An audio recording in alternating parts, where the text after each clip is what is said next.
No, thank you. Sleepy. Come back in an hour. Need sleepy. Please go away. Let me sleep for the love of God! It's now time for the Billy C. Morning Show, part of the Billy C. Boxing Network. Interact with the show at BillyCBoxing.com.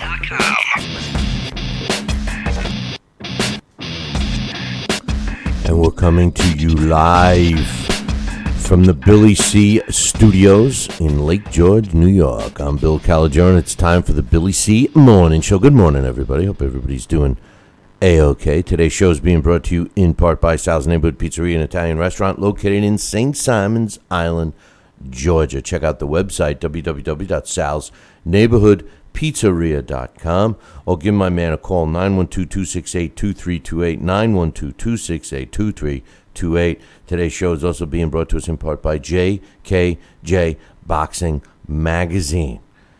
Get yourself a free copy by visiting our website, www.billycboxing.com, and clicking on the magazine cover, which is located on the right-hand side.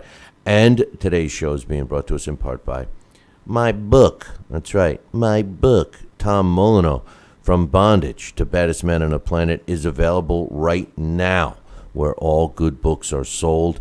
And I mean right now. I mean, you know, you could pause the show right now and get yourself a copy by going to barnesandnoble.com or amazon.com. Find out why we got a 5-star rating across the board. This book is a must-read for everybody. It's a piece of history, man. It's a piece of boxing history. It's a piece of American history. More importantly, it's a piece of black American history that this guy's not getting the recognition he deserves. Find out why I want to have some pieces of history changed, because they're not telling it the way it happened.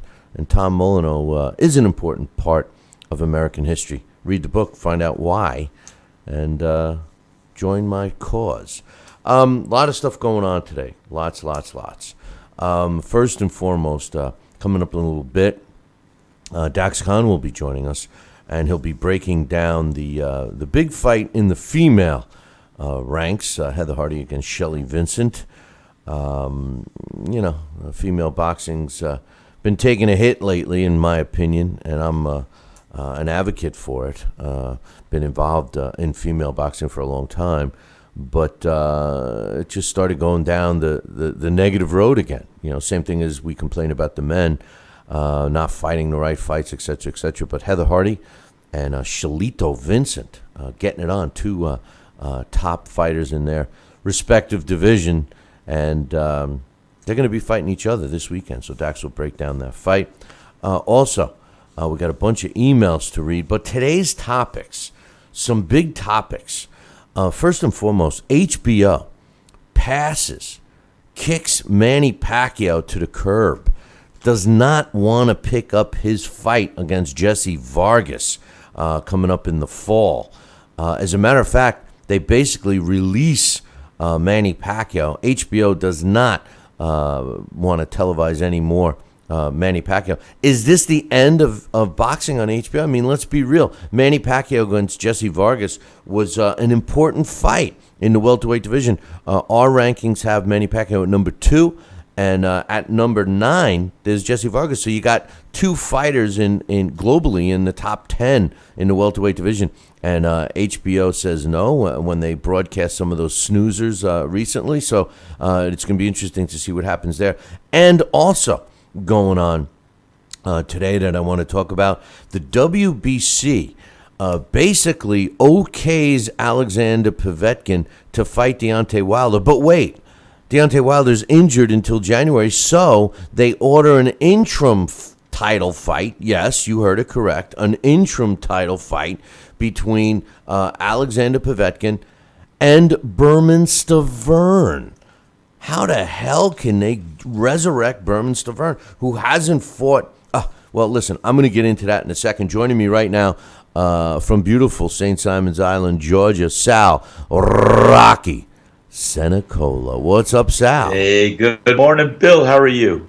Oh, not too bad. I'm doing a little better than Manny Pacquiao and HBO deal. I mean, what's your thought? How do HBO you like dropping Manny Pacquiao. I mean, listen, whether people think Manny Pacquiao is the same fighter or not, or whether they like him or not, the guy sells. People watch him, and for HBO to drop him, I'm thinking it's more towards HBO losing interest in the sport rather than just Manny Pacquiao. I mean, Manny Pacquiao against Jesse Vargas is a good fight. What's your thoughts on it all? That's just it. It's a good fight. It's not a great fight. I mean, let's be honest. Between you and I, unless you're an avid boxing fan who follows everything, nobody in the general community is going to really have an interest to watch this fight. I could be wrong. I think you're wrong. I mean, to be honest with you, I think you're wrong only because from the significance of listen, we have to just focus on what's happening in boxing today, right? So if you look at the welterweights, Jesse Vargas is in at least in our ranking. First of all, he's the champion, so he's number one somewhere. But in our rankings, somewhere, in our rankings, he's number 9. So our top 10, and Pacquiao's number 2. So I mean, the truth of the matter is it's significant for the welterweight division. I hear what you're saying, and I know the road you were going down. But when you shake it all out, I mean, this is still 2 top fighters in the same division that are fighting each other. I mean, maybe not a pay-per-view. I don't know. I don't know, man. I'm shocked. I'm shocked. I am shocked too, but could it be maybe, I don't think, in my opinion, HBO is going to shun and get away from boxing. I mean, for that argument, I mean, HBO was one of the forefronts and one of the pioneers of showcasing boxing, championship boxing in the early days. So I have a hard time really thinking that they're going to shy away from it.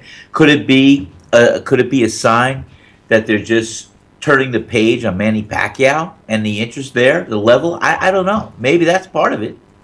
I mean, you're probably right there, except I don't understand why you would turn a page on a guy that still sells tickets and pay-per-views. I mean, there's certain. I mean, there's certain fighters that will always sell, and I think Manny Pacquiao, similar to what's that guy's name? The bald black guy. Floyd Mayweather. Similar to him, people buy Floyd or Manny's fights, because they either love him or hate him. They still buy them. So I'm shocked. We'll talk about that a little bit later. I'm shocked too. I mean, like I said, but I'm gonna be right here, and I've told you, I really don't have any interest in seeing Manny Pacquiao fight anymore. I really don't. Not after what he pulled with that whole Mayweather thing. I really don't. Well, sorry. What, you mean Pacquiao? Yeah, I have no interest to follow him. I will, because he's a great fighter, but like I said, after that Mayweather thing, I have a hard time getting back on the train with that. What? That he fought with an injury? Well, I don't want to go down these places with the. No, I'm not. I just don't know if I have that interest at the level and intensity. I was a big Pacquiao fan. No, but I mean, let's be real, Sal. Who's going to draw more than Manny Pacquiao in boxing today? I understand. I mean, with the exception of Floyd. With the exception of Floyd. And I understand that, and it's a good point, and I agree with you on that level. But like I said, I would like to find out what the reasons are behind HBO's shunning that whole idea. Is it because they are turning the page, or because they are looking to distance themselves from boxing altogether? That's what really the message I'd like to find out. Yeah, I don't know. With the far and few in between fights that they're having with on HBO lately, it just seems. I mean, then they have the pay-per-view with the Terrence Crawford fight. I don't know. But anyway, also the whole issue with the WBC. Let's get into that a little bit later. But I got some emails to read. Why don't we get through some of those, and we can get ready to talk about these other issues here. But I like to get the emails out of the way, and actually we got several of them here, Sal. So the first one is from Jesse. He says, hey, Billy C., I heard that Povetkin Stavern has been ordered for the WBC for an interim title since Wilder will be sidelined until 2017. What's going on here? Well, that's what we were just going to talk about. Yes, this is true. What has happened is after careful evaluation, the WBC, with a long-winded answer and through their rules and regulations and all the other BS, which stands for bullshit, because that's what it is. It's bullshit, the WBC. They basically say that Alexander Povetkin is okay to fight Deontay Wilder. However, Deontay Wilder is hurt and can't return to the ring until January, so therefore they're ordering an interim bout to take place for one of the two fighters, Alexander Povetkin, and the second guy they drag out is Berman Stavern, Sal. And Berman Stavern was, just to remind everybody, Berman Stavern is ranked number 17 by the computer. We have him ranked at number 16. His last fight was November 14th of last year against Derek Rossi, a journeyman. No disrespect to Derek Rossi, but he struggled with a 10-round decision over Derek Rossi, and a lot of people ringside thought Derek Rossi won the fight. Prior to that, he lost his title in that January to Wilder. Now, Povetkin, he's ranked number 3 by both the computer and us. He's fought twice in 2015, Moritz Wacken against Mike Perez, and all of his last 3 fights were all by knockout. So he was the guy that should have fought. But how did they drag Stavern back in here, Sal?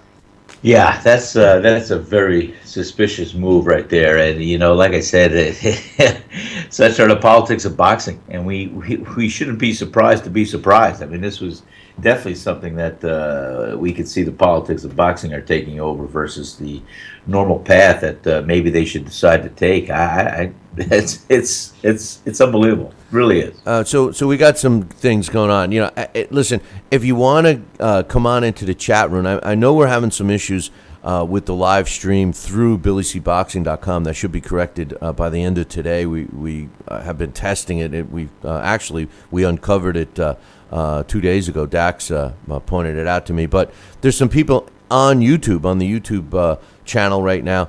I'll be glad to give anybody a shout out, but you got to come on into the chat room on BillyCBoxing.com. We never really look at the other one, so come on over to BillyCBoxing.com and get involved in our chat room there. But anyway, Jesse goes on to say, Billy C., what's your thoughts on Francisco Bajado's skills? Did he have the off-the-ring problems while he was boxing? What a shame that his talent was wasted. Let me tell you something. Francisco Bajado, I loved watching him. I think the bottom line with him was that he was rushed. You remember that name, Sal? I do remember. Because he was with your idol there, Lou Duva, for a while. And they threw him to the wolves. They threw this kid to the wolves. I mean, he was a phenom. I believe he was fighting at 16 or 17. He was still in high school when he was a pro. And the guy had it. I think, I look at him similar to Francisco Vargas, where they rushed these kids a little too much, and the careers were shortened. And yes, Bajado's had some out-of-the-ring issues, but I thought that he was well on his way to being a superstar in boxing, and then ended up walking away. Now he does have a younger brother who's fighting now, so I guess we'll keep our eye on him. And Jesse goes on to say, I hope ESPN does bring back boxing every Friday and showcase top prospects facing each other. I want to see guys like Gerald Washington against Brian, Miller versus Andy Ruiz, and so on. Basically, top guys face each other. I don't want to see young guys versus veterans who are there for paychecks. I want fights that mean something for fights.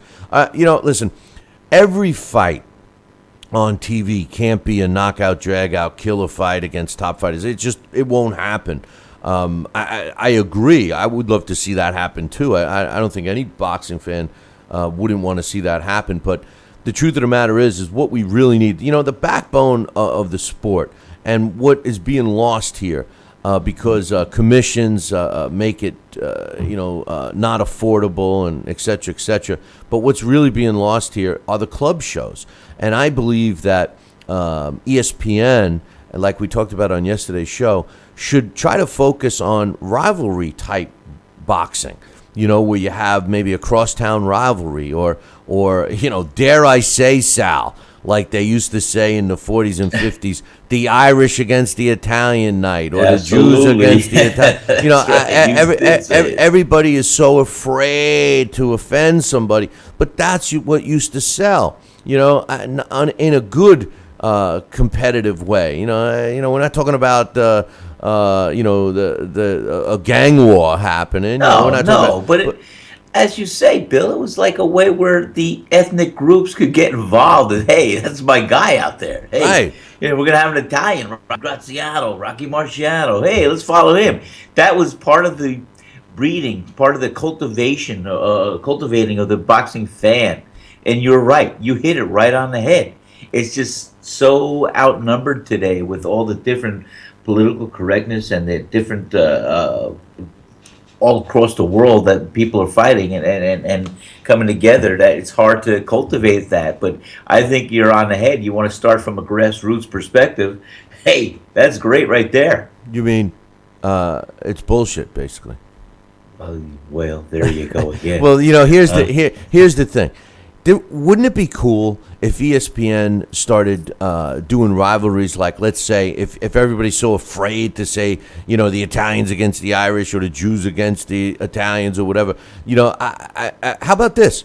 How about, have a card, New York fighters versus Philly fighters, or Chicago fighters, versus Florida fighters? I mean, why not be able to build some rivalries like that? I mean, the bottom line is, rivalries are good for the sport. Everybody's so afraid to get a loss, and, that has to change. People have to get over these O's. There's very few people. Floyd Mayweather was successful at marketing his career based on his O. He's successful at it right now, 49-0. His fan base brags about that. They brag about how much money he's made. Great, more power to you, Floyd. But that's not the norm. That was Floyd Mayweather, and he was successful. People that try to copy that plan, that a route that he took, they're going to find that it doesn't work. It's not as easy as it looked for Floyd, as the way Floyd made it, look.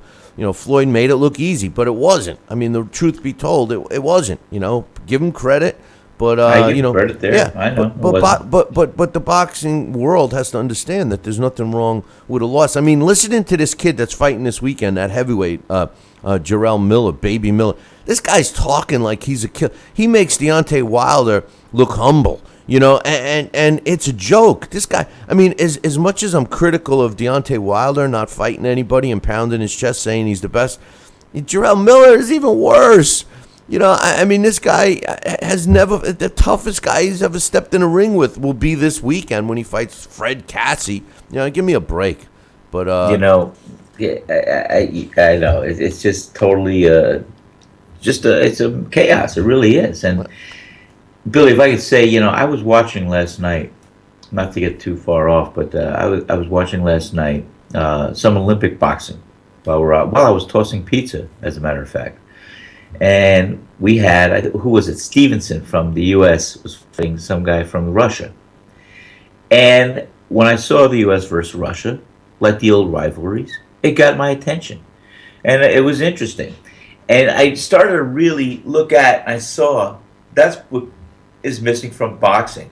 Just the bringing together of two rivalries, like you said, and having it, go beyond promoters, going beyond matchmakers. This was, hey, this is an Olympic gold. Same thing in the Golden Gloves. Same thing with the amateurs.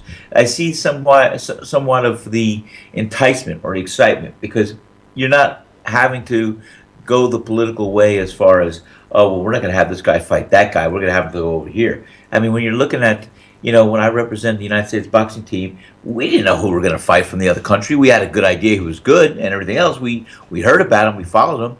But we had no say. We weren't going to say, we want this, we want that. It was all predicated on the conditions that the International Amateur Boxing Union would predicate for us and instruct us to use. So that's part of what I think is missing in boxing as you hit it.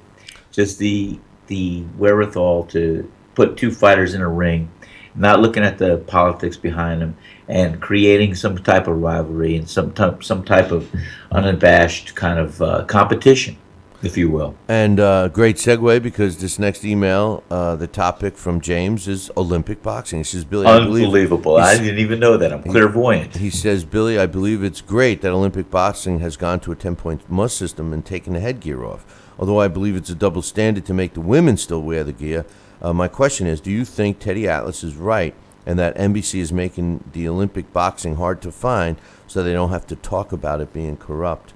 I don't know. I mean, I've always thought that Teddy Atlas would make a great guy in charge of USA Boxing, because I think he's more suited for that than, honestly, the pro level. But that's my opinion. Not that he doesn't know. I just think that he's right and everybody's wrong attitude would fit better into our amateur program. But anyway, it's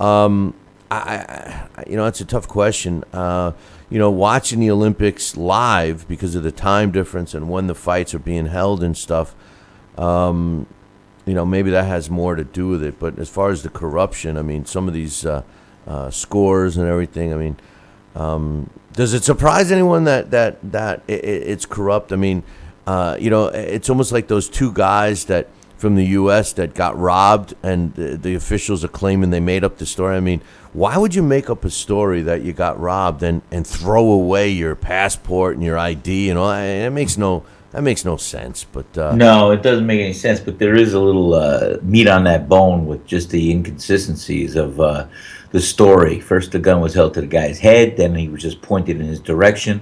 I mean, you're looking also as far as a country trying to defend their image and trying to just get to the truth. So there's a point and counterpoint. Yeah, but you know what? Get the truth. But you know what? First of all, not that it was right, but both of the guys were drunk. That was the problem. They shouldn't have been drinking. But the other issue is trying to clean up to show their country. First of all, the crime rate there is terrible. The pollution. I mean, in hindsight, how they even got the Olympics there is ridiculous. I mean, they had the issue with the green water in the pool. Nobody could swim. They had to drain the water a couple of times. Then they have to go before the competitions that are in the actual water, not the pool water. They have to take all the garbage out. They have screenings to take the garbage out of the track. I mean, it's disgusting. And then they have like a train system that they bring the athletes to a point, and then the rails end. They're not complete with the system yet, So then they put them in a bus and they truck them to the next place. I mean, it's been kind of ridiculous, to be honest with you. And I think the black eye really should be on the Olympic Committee for even choosing Rio. You got to go to a country that has the infrastructure set up to handle what actually takes place. So I think in hindsight they made a mistake. And maybe they anticipated. I mean, look at it's not like they were just told last year, oh, you're going to get... Exactly. No, I agree with that. And, I mean, it but has still... to be vetted. I mean, as far as, hey, we're going to choose the Olympics, we're going to give it to here. I mean, when they gave it to Los Angeles, when they gave it to the old Soviet, when they gave it here, when they gave it...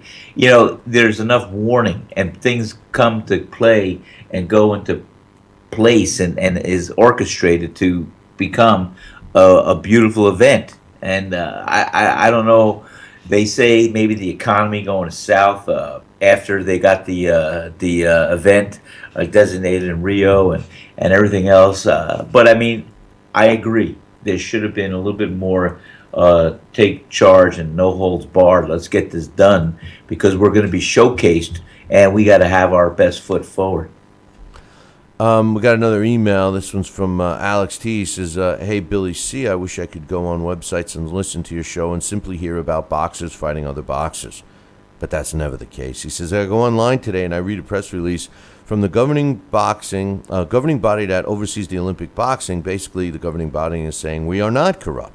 And if anyone says it, you better have proof or we're going to see you in court. Then I go to another website and I read that this same governing body just removed several of the Olympic judges who scored very controversial scorecards in recent fights. What a joke. The AIBA had only 4 years to pick their judging staff for these fights. This is actually what you just said. It's not like they, got picked. Hey, here's the Olympics. It's going to happen next week over there. He says, I guess they're just checking these scorecards up to chalking up these scorecards to incompetence. Nothing to see here, folks. Move right along. He says, then in all this stuff with VADA and WADA and Povetkin, geez, I need a Valium after reading this crap. So if I understand this, VADA is overseen by WADA. That's VADA, overseen by WADA. Povetkin fails the VADA test in both his A and B samples. Seems pretty straightforward to me. Actually, it's not, because the drug that he tested positive for had just been added to the list. So there is a fine line there, and it was a minute thing where he might have been on it, and then once they added it and explained to people that this now is on the banned substance list, if he stopped taking it, the one trace, and he had been tested several times. I think there was 6 times, and only that one time the trace came up. So it's kind of it's not crystal clear of the whole situation. It's what's my word of today? Oh, it's bullshit. Yeah, it's bullshit. He says, but it sees that WADA basically says that, look, Povetkin only tested positive for a tiny amount of the banned drug, so we can't say how it got in the system, so let's cut the poor guy a break. In jumps the imbecile WBC clowns who decide no suspension is necessary, and we'll just enroll Povetkin in their awesome new clean testing program. Same program the always clean Lucien Boutte just signed up for. But wait, it gets better. He says 15 minutes later, I read Povetkin and Staverna now fight for an interim WBC title. So they give Povetkin a pass on the failed drug test so he could fight a phony title, and the WBC could be collecting a sanction fee. Alex T is 100% correct with what he's saying. That's exactly what they did. He says, my favorite part of this whole thing is Wilder says he'll be back in January. That's 4 months away. 4 months on the shelf, and they need to have an interim champ? What a joke. Tyson Fury has been on the shelf for nearly a year, and none of his belts have been stripped. Different sanctioning bodies, of course, but still, what's going on? The drama is ridiculous. When does it stop? Will it ever? We knew this sport has been filled with shady characters going back over 100 years, but the internet brings this slime right to my fingertips so I can see it firsthand. I'll keep watching. I'm too invested in the sport at this point. But my kids and younger people, can you blame them for not taking up an interest in boxing? To try to end this on a positive note, when is Joe Smith fighting again? I want him to knock somebody's head off. Joe Smith is working on getting a fight. I know that. Coach keeps us up to date on Joe Smith and his camp. But Alex is right on point here, Sal. I mean, you can't blame younger fight fans for not wanting to be interested in this sport. And like I say all the time, I just don't think that even if they do become interested, I just don't think that they'll stay interested in it, because it's very hard to get frustrated and walk away from boxing these days. Well, that is sure true, but like I said, you bite the bullet. You're a boxing fan. It takes a lot to really turn you away if you're a real good fan. And hopefully we get some of the positive fights that keep the interest going forward than we do the negative ones. I got a couple more emails to get through. Okay. This one here is from Brett, my man Brett out of Canada. He says, I really like the idea that you and Sal are discussing ESPN doing rivalry and rematches. As you were talking about this, my mind went to a few fights several years ago when I believe that proves that then that idea will work and younger fans will buy into it. Remember the fight called the Battle of Providence?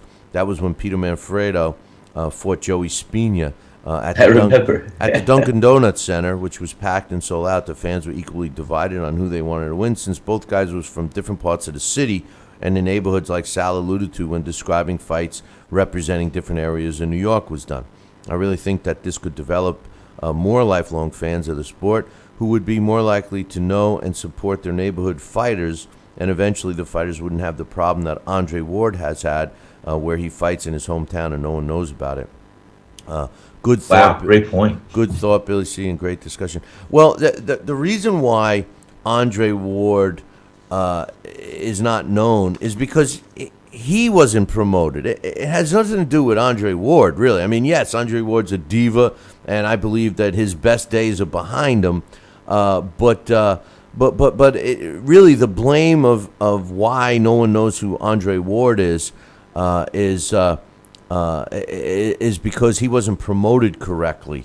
The blame goes on Goose and Tudor, who he had signed with for so long, and obviously at some point he recognized that and fought to get away from them, which resulted in him being on the shelf for 2 years. But yeah, I believe that rivalry boxing should end up on ESPN, and I think it would work. But anyway, final email, and then we can really talk a little more about the heavyweight fiasco. But this one's from my man Rick. He says, hey, Billy C and Sal, I just want to know, how did Talking Boxing originate?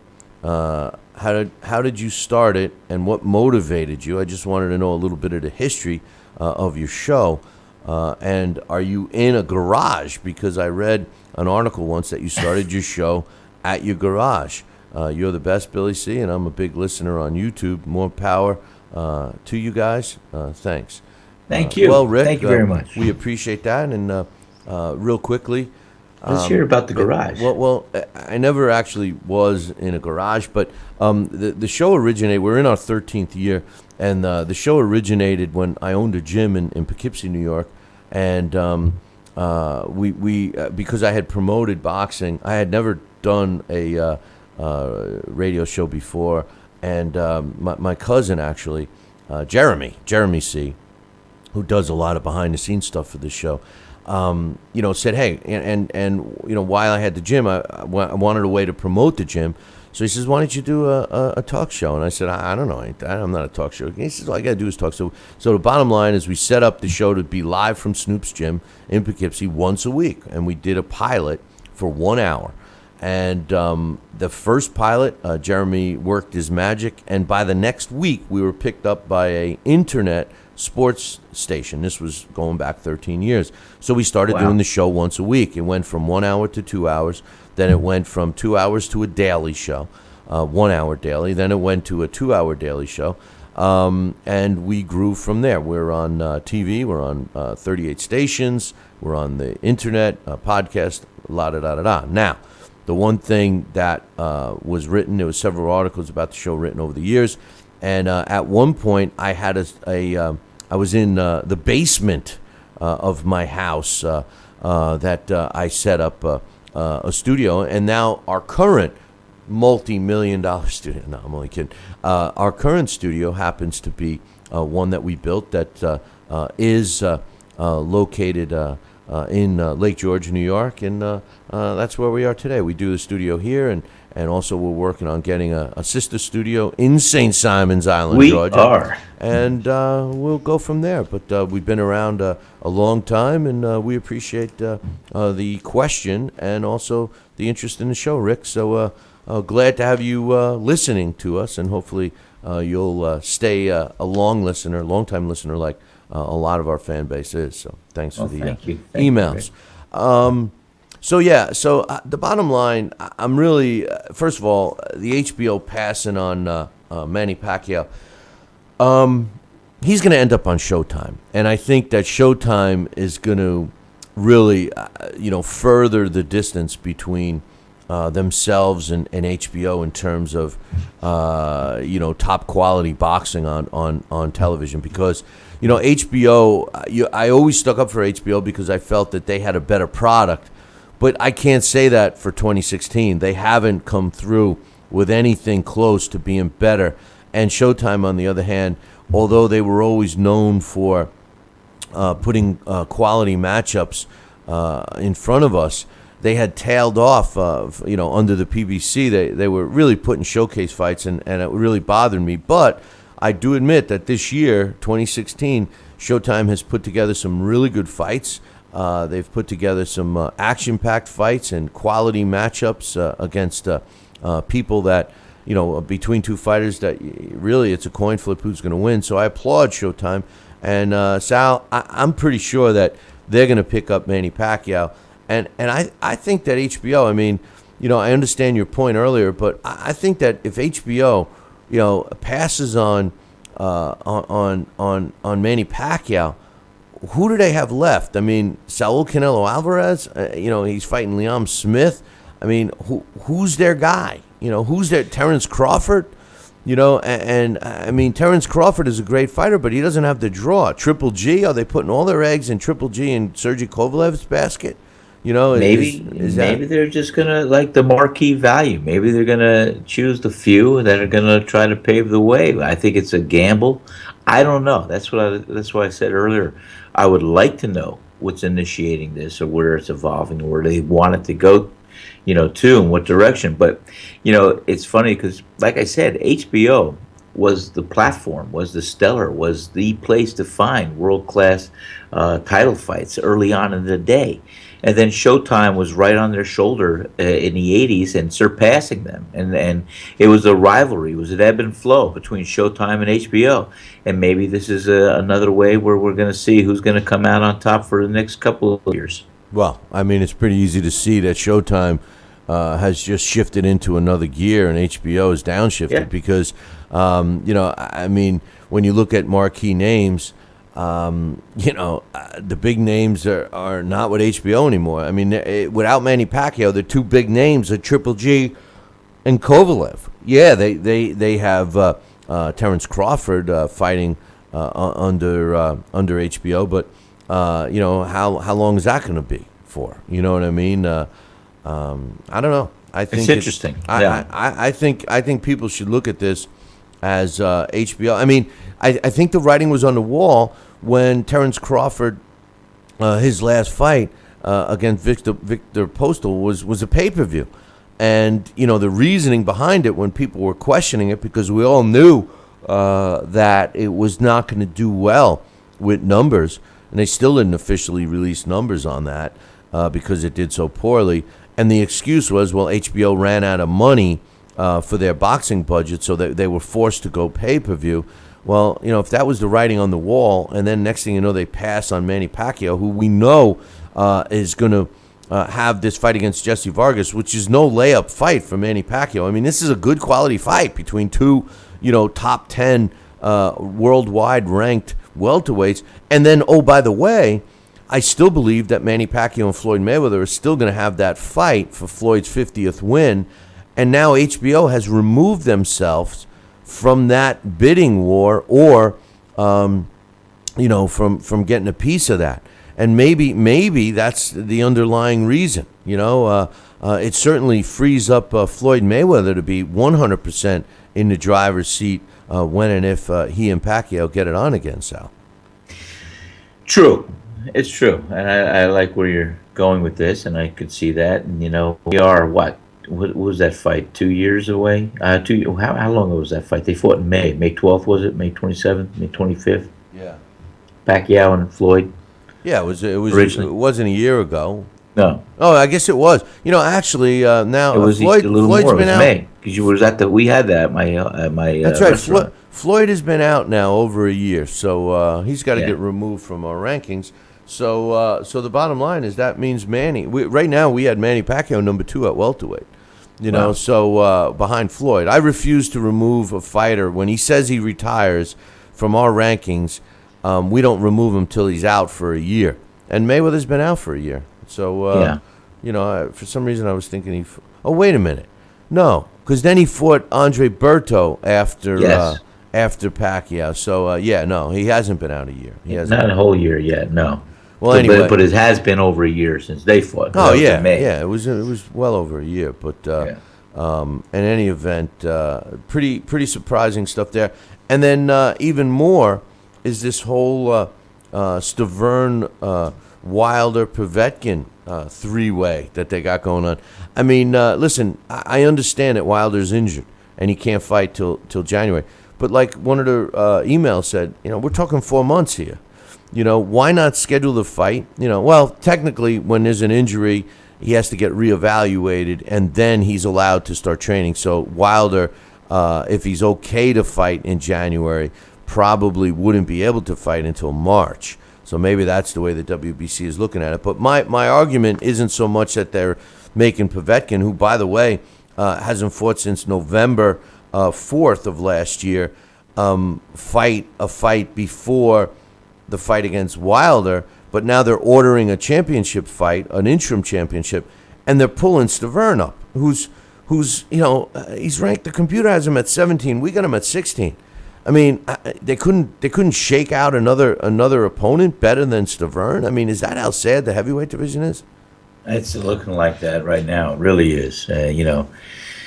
I think they need a real good catalyst to propel and shoot them forward. But who and what and where will that emanate and come from? I don't know. I think we need to make boxing great again. We do. I like what you said. I like it. Let's make boxing great again. I think that's what we should try to do. I mean, you got my vote. Yeah, yeah. But anyway, we got some other quick news to talk about.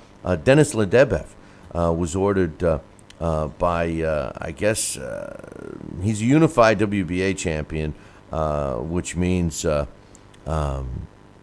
got the super title. That's right. He doesn't even have all of them. I don't know. He's got the WBA and IBF cruiserweight titles.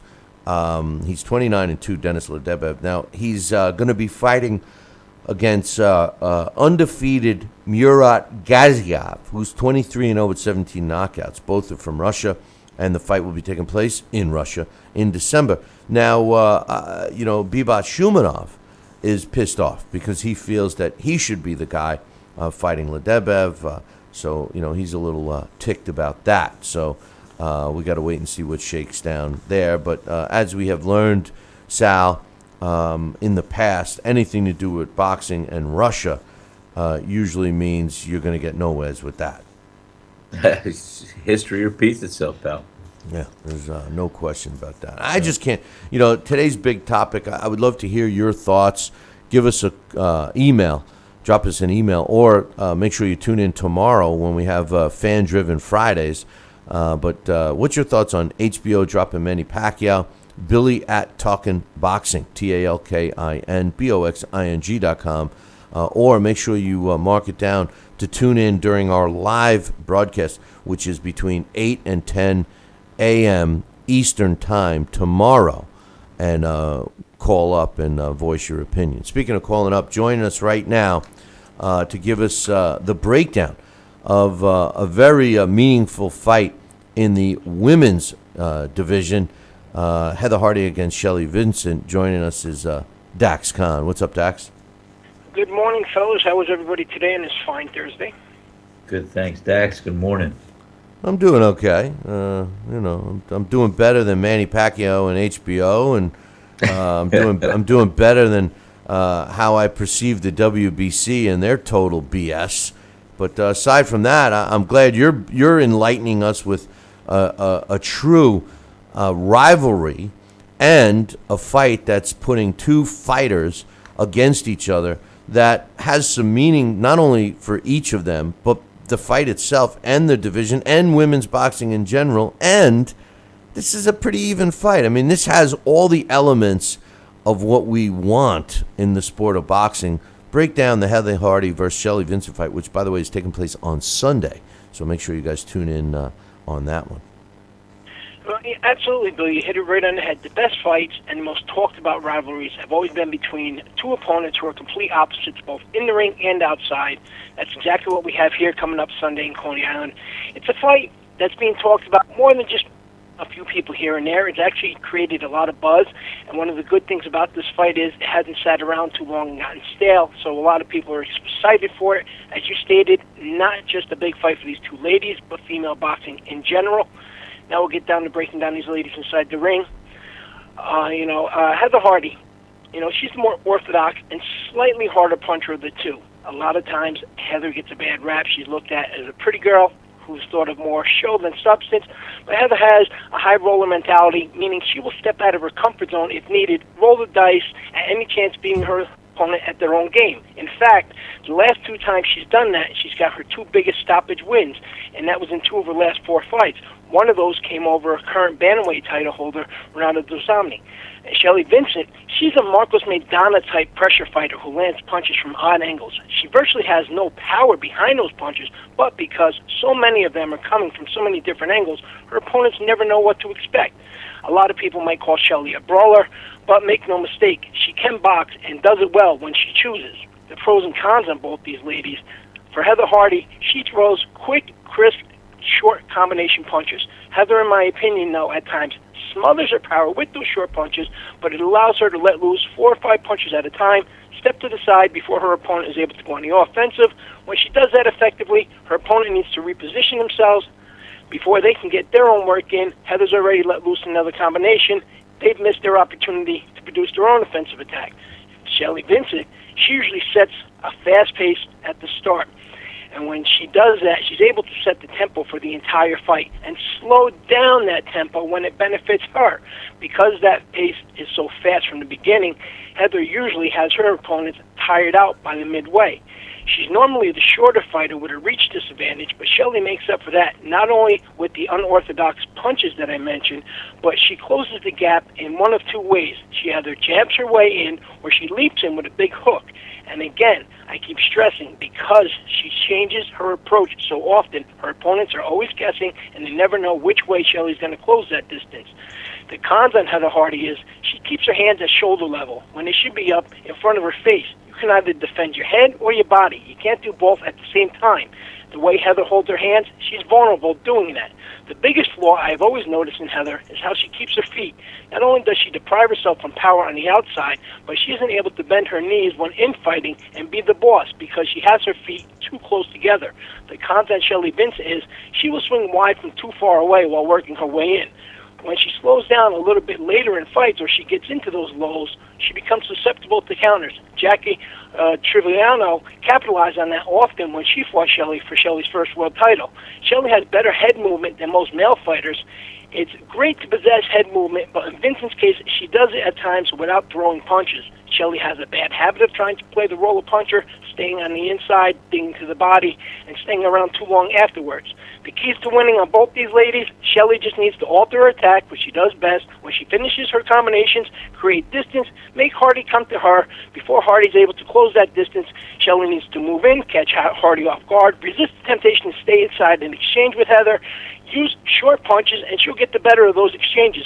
For Hardy, she needs to throw her combinations, keep Shelly turning, and because she keeps her stance, avoid that inside trading. Even though she's the harder puncher, Shelly's physically stronger, she'll be able to push Heather back to the ropes, and when that happens, Vincent punches from odd angles will keep Heather confused. My final prediction, tough call, both fighters' best assets are what trouble the other in past fights. This is not going to be who can be the more technical or who can get their game plan off quickest. This is going to be who can remain more relaxed in the ring when things aren't going their way, and they don't allow themselves to get drawn into the other's game plan. In my opinion, that's Shelly Vincent. She just has to keep in mind, despite sharing the same promoter, and she's going to have a large fan base on hand in Brooklyn. This is Brooklyn. It's Heather's backyard. Shelly can't give away any close rounds, and this should go her way, and she should win a unanimous decision. Great breakdown. And here's, I think you said it the same way, but I think in a nutshell, this fight, in my opinion, is going to boil down to ring generalship, Dax, because, like you said, there's some holes in both of their games. I mean, basically there are, but there are 2 different styles. And Heather Hardy, because of her height advantage and reach, I would think that she would try to keep Shelly on the outside, and Shelly likes to come at her opponents and try to rough them up or whatever. I think that it's going to boil down to who's going to be able to control the ring. Can Heather keep her distance and keep Shelly off of her and land punches, or can Shelly control the fight so that Heather can't keep moving and keep out of harm's way? I think that's going to boil down. I think the fight's going to boil down to who can control the ring better. And I believe that Shelly Vincent is going to be the aggressor and come at Heather Hardy, but I think Heather Hardy is going to be able to pick a couple of shots. And you said the most important part of all, it's a hometown crowd for Heather Hardy. and I believe that she's going to get a very controversial close decision win. I'm going opposite with you. And most of the time we're on the same page. And although, I would love to see Shelley come out on top because, sometimes, all the time I like to pick the fighter that seems to have to work harder. But in this case, just for the win, I think Heather Hardy's going to win a close, very controversial decision in this fight. That's my official prediction. So we're on different sides of the fence, brother. Wow.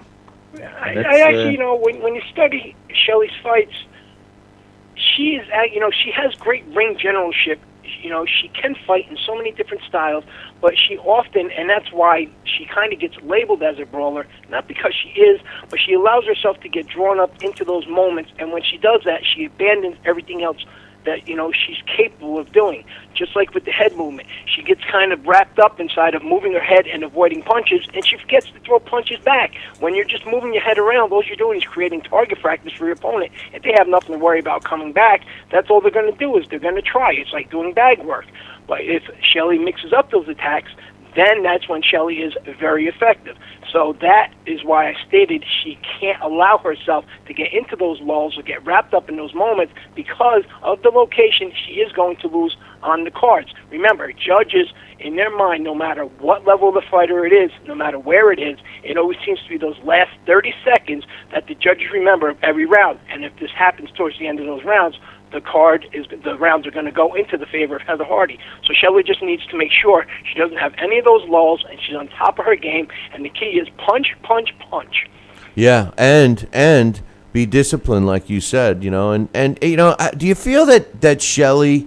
I know you talked to both camps, but do you feel that Shelley is going into this fight thinking she needs at least a knockdown or two or a knockout to win? Do you think she's going? I mean, neither one of them are very powerful when it comes to knockout ratio. But do you think that that Shelley's going in there with the mindset that she's going to have to drop Heather at least in this fight to get the W? I believe she might be a little concerned about the scores. You said something very important before, which is Shelley has had to work harder. Shelley, now that she's with Lou DiBella, and if it wasn't for Lou DiBella, I don't believe this fight would have ever taken place. When Shelley was with Jimmy Birchfield and CES, I know for a fact that Shelley used to have to really push him, to make her be a headliner. And the times that he did, Shelley did draw in. But because it's such a male-dominated sport, she used to always kind of get lost in the shuffle. I know she's jumped from manager to manager. So really, she's really had to work pretty much exactly for everything she had. It's truly a classic rivalry of one, I guess, for a lack of, maybe a bad example, kind of like an Ali Joe Frazier. You got, your blue-collar fighter against the one that, has been the media darling, which is Heather Hardy, and that's no knock on Heather. I like Heather. She's a hard worker, don't get me wrong. But, and that's, the case here. So I believe that Shelley might be a little bit hungrier because not only does she feel she has a point to prove to boxing, but she has something to prove to herself. Yeah, that's a good point. But don't get me started with Lou. He doesn't do anything for female boxers. Just ask. We won't put that. Heather, I know Heather works hard on her own. Believe me, Heather and Devin, they work hard. I've spoken to them often. A lot of times, they are their own PR. And when you're in the sport, you're doing that, and you're trying to balance your career and be a mother. It's not easy. So both these ladies, it has drawn quite a bit of attention, more than just a local rivalry. So this is why I say, and as you stated before, this is an important fight for female boxing because if this delivers, let me tell you something, business is going to pick up. And because it's in Brooklyn, and people, whether or not it's Lou DiBella or anybody else who might be on hand, realizes that these ladies steal the show. More people are going to say to themselves, you know what, they might be able to pack houses a lot more than these upcoming fighters, and we'll see a lot more of these female fighters headlining, and then we'll have the prospects underneath them, like we see in a lot of countries like Mexico, where the ladies do headline and main event, and that only allows the sport a chance to grow on their behalf. Add in the fact that we're going to have women like Claressa Shields coming into the sport, sooner than later. This is a pivotal time, and this is actually a huge fight. Yeah, as long as the top fighters fight each other, that's what women's boxing needs. But all I could say, well, they were at one point, but these two, Heather and Shelley, seem willing at this point. But all I could say about Lou is if everybody wants to go sign with him, female boxers, just ask Sonia Lamanakis how what he did for her, and she was a big ticket seller too. But anyway, great. And she was, and Sonia's a warrior, and you know what? Sonia has proven that in the past. That was one thing that I was a little bit upset with Lou about, where something I figured Sonia should have got better treatment than what she did. As far as where the relationship stands right now, I'm not really sure. But when you're out there working that hard and you're a world champion, you shouldn't be having to book your own fights and do all your negotiating yourself and then just pay the other guy the money. To me, that's not fair. Well, and not only that, remember Sonia. People forget Sonia went out and fought in California, and got some bogus decision. I don't know if it was a draw or she even lost. But the bottom line was they made her fight 3-minute rounds.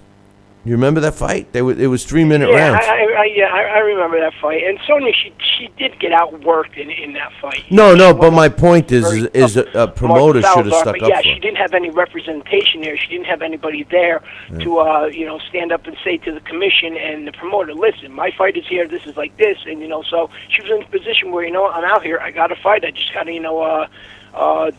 deal what I got to do what I got to do because hey, I got to get paid. So exactly, that's a horrible situation for a fighter to be placed in. Good, male or female. Good breakdown on that fight. Real quickly, Dax, we got to run. What's your quick thoughts on two things? Number one, my topic today with Manny Pacquiao officially being dropped from HBO. Sal and I talked about it earlier.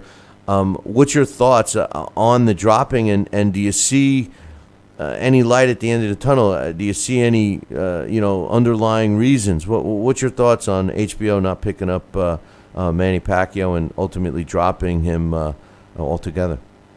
I just believe that because Manny's at the tail end of his career, HBO knows it. They're trying to bank on some other talent. I do believe that Showtime is really I don't have in front of me what the ratings are for each network, but I believe Showtime has been putting out a superior product for quite some time now, and HBO is just trying to get in something, some fresher talent, some talent that's being followed a little bit more. They have all the Russians on there, guys like Kovalev and I think Arthur Beterbiev. And Triple G, Roman Chocolatito Gonzalez. So right now they're banking on their ratings makers. It's not a bad fight. I actually thought that was a pretty good fight, especially for an HBO. In the past, you know what? Manny Pacquiao versus Jesse Vargas, especially in this age, that would have been a pay-per-view. It's a great fight. That's my point. That's what I was saying to Sal. I mean, in our rankings, you're looking at 2 top 10 welterweights in the world. It's a great fight, so it can't be because of that, and it can't be because, let's face it, I agree with you. Manny Pacquiao's at the end of his career, but he's still a huge draw, and he's still better than most, so I don't know. I'm just trying to justify from their standpoint. I don't think that they're going to be putting on much boxing anymore. That's what I think. I think that, if you're putting all your eggs in the foreign boxers' basket, Triple G, Sergey Kovalev, etc., I don't know. What kind of signal are you sending to American fighters? I don't know. And Showtime, like you said, is fighters aren't really they're not in charge of the sport right now. Well, they're not entertaining. Maybe it's an entertaining thing, but Manny Pacquiao was always entertaining. But my other question real quick is the WBC BS. We all know now that, Wilder will be back around January. He says that, he knows he can heal quickly, et cetera, et cetera. So the WBC decides to put on an interim fight because they have cleared Povetkin, and they drag Berman Stavern up out of the ashes, and they're forcing those two guys to fight for an interim title for the right to fight Wilder. I think it's BS. What do you think? Berman Stavern, had discussed with somebody not too long ago. Can you name one of the worst title holder in history? Berman Stavern probably has to be. How him and Chris Arreola became a world title fight is, is laughable, and then the fact he loses it on his first defense in such a one-sided fashion. Burns to Burns is going to always be known as the guy who lost his title in his first defense, but managed to stay on the seat after taking hellacious shots from a hard-punching Deontay Wilder. In the past, we've always seen champions fight at least once a year. Deontay Wilder won't even be out a year, so why would they even be doing that? The only thing I can say is that they're trying to I think maybe they're banking on the fact that Alexander Povetkin is going to win this fight, and it will just hopefully regenerate some more interest into the Povetkin versus Wilder bout that was supposed to take place. That's the only logical reason I can give for this, and maybe dare I say, to generate some sanctioning fees. Nobody's shy about that. One thing I just want to state on what you and Sal were talking about earlier with the Olympics and, fighters not being known. John Scully always has something great to say, and he brought up a valid point the other day. He said, a huge difference between now and when he was a kid and started boxing in the 80s. Even before the Olympics started, we knew who the main guys that were going into the Olympics were. They had coverage everywhere. Guys like Mark Breland or Ray Leonard or Howard Davis. Anybody, you knew who they were when they went in there. There was coverage continuously, and those guys were built up. And when you sat there, when those things came on TV and you were sitting down to watch those, you were just as excited as you were to watch an HBO or a Showtime title fight because there was so much coverage. And that's how these guys were ushered into the sport and became stars as soon as they walked into the sport, into the pro ranks. And now the guys are virtually unknown. Somebody had the other day, they said, the last American to win a medal in the Olympics was Andre Ward. Really? And not just a gold medal, but a medal in the Olympics was Andre Ward. That's not true. No, that's not true. Deontay won a bronze, and Clarissa Shields won the gold last year. Exactly, but that's not last year, last time. Exactly how much people know now. At one point in time, your Olympians were celebrated athletes. Right. Well, at one time, there wasn't as much corruption in the Olympics as there is now, too. This is true, and the rivalry thing. Sal brings up a great point, and you bring up a great point on ESPN, how that would might be great for the ratings. With the kids and the amateur cards, what we used to do is we used to have those neighborhood rivalries, and we'd actually build these little amateur cards as, one neighborhood against another. Or what we would do upstate, Bob Miller would help us out, is we would do USA versus Canada. And what? That would actually, help these kids pick up their game. And, it would actually bring a lot of people from not only wherever the event was being at, but the Canadians would, drive down, or the Americans would drive up over there, and that would really create a lot and bring out the best in these kids and make them want to, strive to that next level. So I can absolutely agree that ESPN should do that with these fighters on the way up, and that can only help them in their game and actually make it something where people want to watch again. Good. No, I think I agree. I would love to see it. I mean, that's why we were talking about. But great breakdown. One last fight coming up. I'm excited for in the lightweight division, and I think the winner of this is going to be in line for title, one of the major title shots. And I think one of these two guys actually has a great chance to take over this division, and that's the Robert Easter versus Richard Comey fight that's coming up. Did you see that announcement? It's going to be in Pennsylvania. Yeah. There's actually a decent lightweight fight this weekend. Mamajanov is taking on Mason Menard. So that's actually a fight that's been under the radar. I don't know. It seems good. I think it's on that undercard. I think it might even be on Showtime. Showtime might even be showing that as one of the fights that they're broadcasting on that Fred Cassie Miller card. And the Errol Spence, the stats on him versus Leonard Bundu. It's starting to look like such a mismatch. And Bundu's a pretty good fighter, but when you look at the two of them, Spence throws half the amount of punches. He has almost twice the connect percentage. And, Errol Spence has one of the lowest percentages in the sport that his opponents allow. Errol Spence keeps his opponents around the 20% connect rate. You know, Sal, Dax has one of those phones that, you know, the numbers are the size of a piece of paper. Yeah, I hear it. You know, and every time he leans a certain way, he hits the O, hits the no. Hey, you know, it's like when you get real old, you got to get those, you know, humongous numbers. I'm convinced that's what kind of phone he's got. Because I know his chin isn't that big. I mean, it can't be his chin, you know, so... Well, actually, what it is, I have a lot of people that sit around, and we put this show on top of the big screen in the living room, and we all just sit here, and and I hit this on mute, and everybody just laughs really hard at the look on your face when I hit the button. Oh, okay. I knew. And then Joe Arkin actually screenshots that and sends it viral. I know. Joel has caught some pretty good screenshots. He has sent me that someday we'll put them out there. One is really funny. It looks like. I'm about to, my head, not with you doing that, but my head looks like it's about to explode from something. But anyway, Dax, great job, man, and I'll talk to you soon, brother.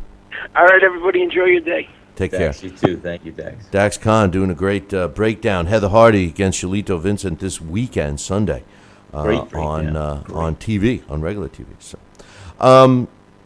So we got that trivia question that nobody's been able to get. It's real tough.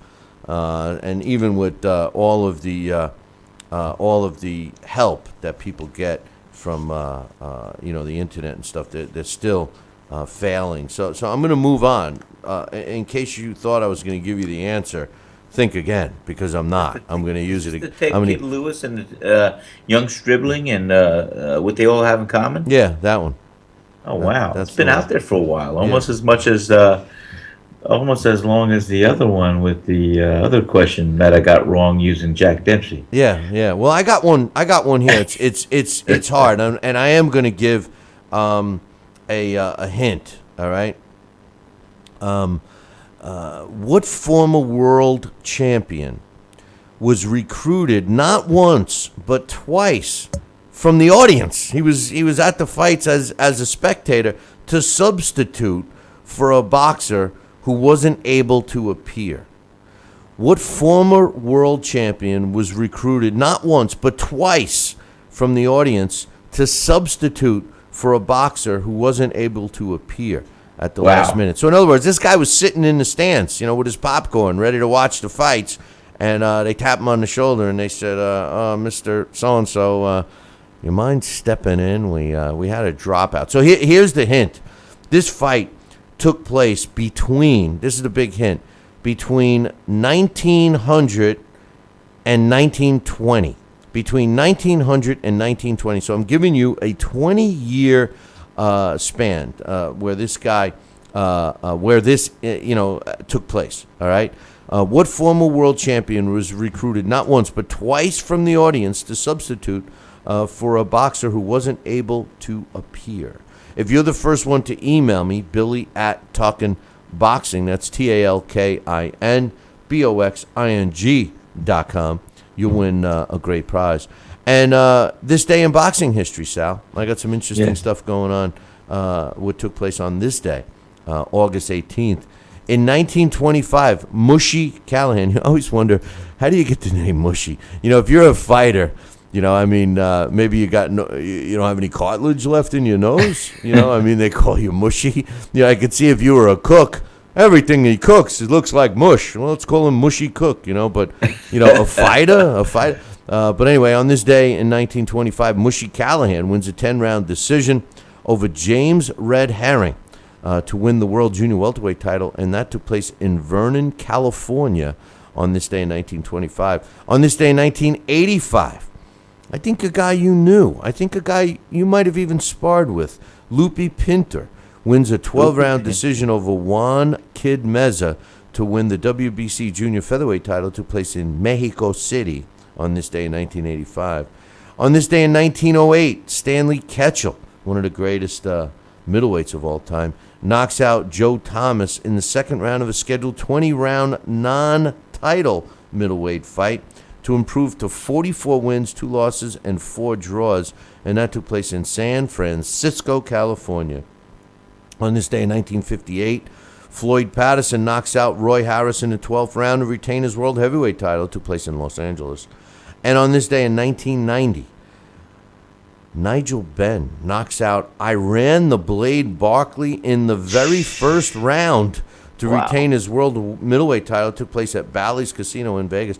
Iran Barkley was a monster for a middleweight. Did you ever see him fight and really take a look at how big he was?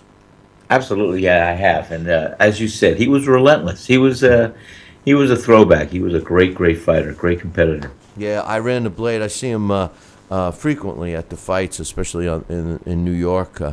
He shows up a lot. He was a good guy. At one point, when I was promoting, he was trying to talk me into promoting him in a fight, and New York State, they don't want him. They don't want him in the ring anymore, and rightly so. But anyway, Sal, tomorrow is one of the funner days of the show. It's Fan-Driven Friday, so we might be sticking around for a long time or a little bit of time tomorrow, whatever the fans decide, right? Well, I like it. I love it, and I just hope they keep the interest in calling in, even if they can't get through right away, to call back. However your process works there, I think because we love it. We love answering questions. We love hearing your opinions, and it's a great facet of the weekly show. The daily show weekly. Right. The weekly. Right. Forget about it. Right. No, I understand. You don't have to explain. But I'll tell you, a lot of people agree. It's kind of funny. When I was talking about what I thought HBO should do, ESPN should do about rivalries and stuff, it's funny how we talked about that yesterday, and now today it seems to be a hot topic on the show. Yeah. People, I'm looking. It's great. And like I said, you know what? You look going back, when we were younger, Bill, our high school rivalries. My high school, we played the Thanksgiving Day game against another rivalry. We were enshrined in that rivalry. We did the whole thing. We looked forward to it every year. And we had bragging rights. The same thing with the little neighborhoods. Like we said, they had their representative or their ethnic background to say this is somebody from here, and it got the whole support behind them. And that resonates through the industry, through the game. I think it's great. Great point. Listen, ESPN, is supposed to be the leader in sports programming, right? Which I'm sure they are. And, boxing, has its ups and downs, it's, good times and bad. And, ESPN, up until PBC was paying them this year, technically it was losing money doing a boxing production. But something like this, like let's say if you had a rivalry, for example, just for kicks, let's just say like New York and LA or New York and California, let's just blanket the states. Well, obviously if the fight is being held in New York or California, you're going to gain viewership from that other side of the country that it's not being held in. You know what I mean? So it's all about ratings for ESPN. So, a rivalry like that, North versus South, like Dak said with the amateurs, USA versus Canada, that could be done very easily. If they're afraid to, dare I say, Italians against the Jews or the Irish against the Germans or something like that. If everybody's afraid to do that because it may offend someone. And by the way, that's most of the problem we're going through in today's world. You can't please everybody all of the time. And if you're offending somebody in a derogatory way, that's not what I'm saying here. To suggest that Italians are fighting the Irish, to me, that's not derogatory in any way, shape, or form. Let's just be real. If you said the Guineas are fighting the mix, then maybe they could get mad at us for that. Easy. But you know what I'm saying. You know what I mean? I know. No I know offense. Exactly what you're saying. I think it's a great deal, we saw those rivalries as being something that was really significant. And even here, when I've been introduced to college football fans, and the Bulldogs, the Georgia Bulldogs, they have such a fan base. It's incredible. People have never even gone to school. They know the Bulldogs. They want to follow them. That's why I'm afraid to come down there again Now they all know I'm. Once I told Max that day, and when my Crimson Tide was slapping the crap out of the Bulldog. They're gonna have a label. Yeah, for you they're now. gonna remember me. Yeah. Maybe I better not come down anymore. But Easy. anyway, Cognito. Just shave your mustache. No one will recognize I can't you. do that. I won't recognize me. But anyway, hey, listen. Don't forget to tune in tomorrow. Same bat time, same bat channel. Until then, ciao, baby. Is that my cue? That's your Would cue. you like to do That's the your cue, music? Sal. Ciao, baby. Ciao. Take care. Sal, I need the music. Okay.